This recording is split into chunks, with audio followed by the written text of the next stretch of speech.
4,500 years ago, before Rome existed, before the Greeks built their first temple, before Egypt had even finished its pyramids. There was a civilization on Earth that had already figured out something that would take the rest of the world thousands of years to catch up to.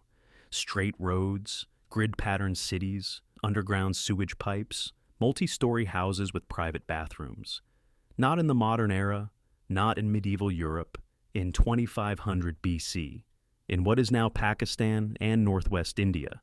And here's the part that should genuinely disturb you. We still don't fully understand how they did it. Let's put this civilization in perspective. At its peak, the Indus Valley Civilization, also called the Harappan Civilization, covered over 1.25 million square kilometers. That's larger than ancient Egypt and Mesopotamia combined.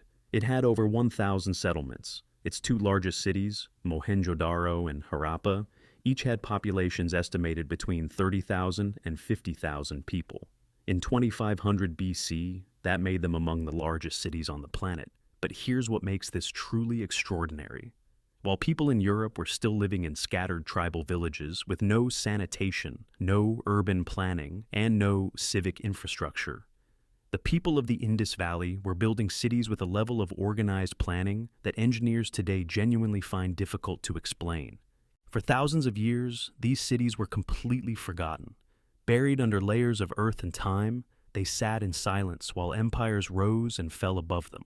Then, in 1826, a British explorer named Charles Masson was traveling through Punjab and noticed something strange: massive mounds of ancient baked bricks scattered across the landscape.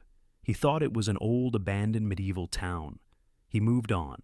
Nearly 100 years later, in 1921, Indian archaeologist Dayyaram Sahni began excavating one of those mounds near a town called Harappa. What he found underneath stopped everyone cold. Perfectly laid streets, organized city blocks, drainage systems still partially intact after 4,000 years. And the more they dug, the more extraordinary it became. This wasn't a primitive settlement. This was a planned city.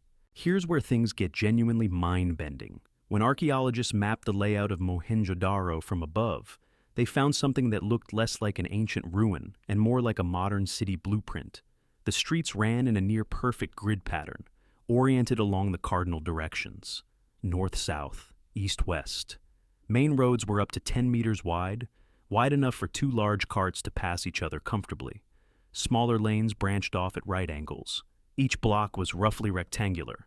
Every neighborhood was organized around a logical system. But here's the interesting part. This wasn't an accident of organic growth. Cities don't naturally form perfect grids.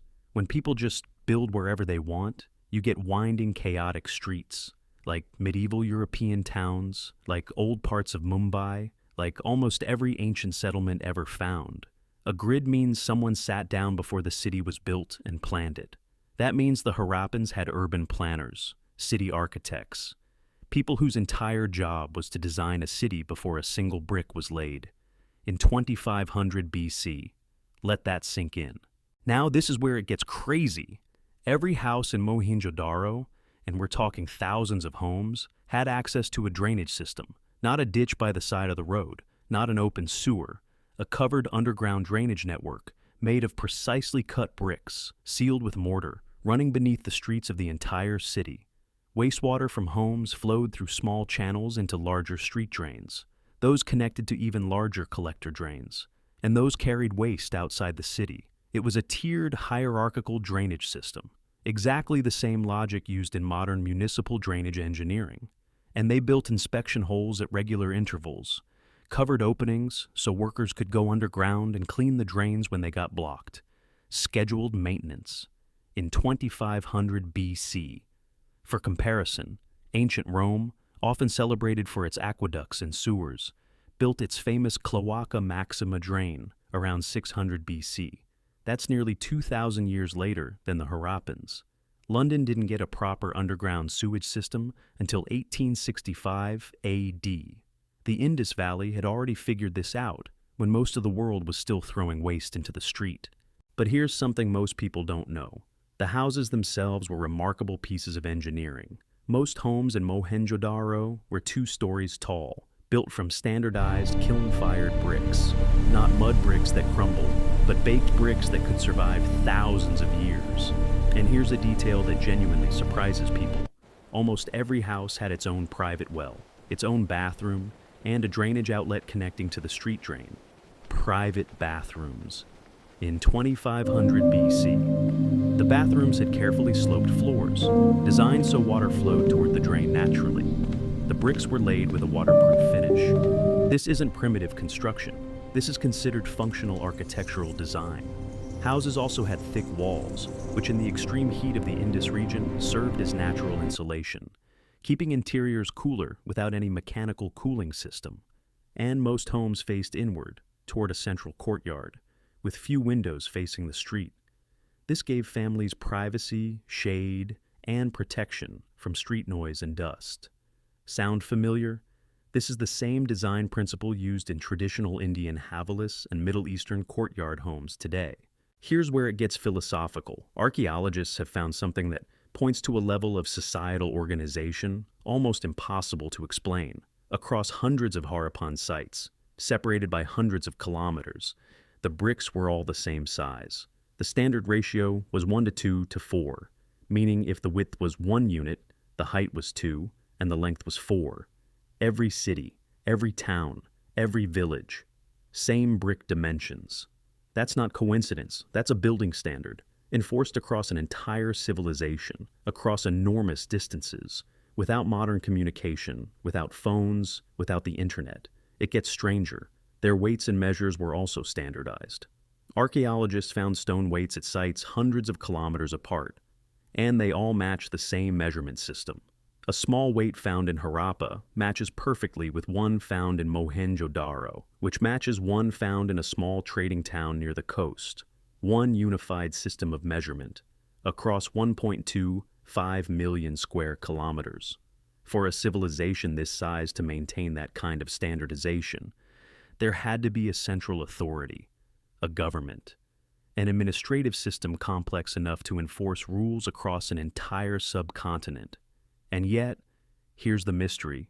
We have found no palaces, no temples dedicated to kings, no royal tombs, no monuments to rulers, no pharaoh, no emperor, no great leader whose name we know.